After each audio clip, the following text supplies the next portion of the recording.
Opportunity. Somebody's giving me $500. $1,500 per bid.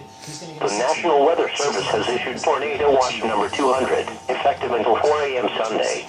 This watch includes the following counties: in Texas: Collin, Dallas, Denton, Ellis, Hunt, Kaufman, Rockwall, and Tarrant. Remember, a tornado watch means that conditions are favorable for the development of severe weather, including tornadoes, large hail and damaging winds, and close to the watch area.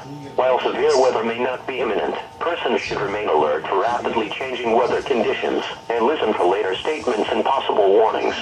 Stay tuned to NOAA Weather Radio, commercial radio and television outlets, or internet sources for the latest severe weather information.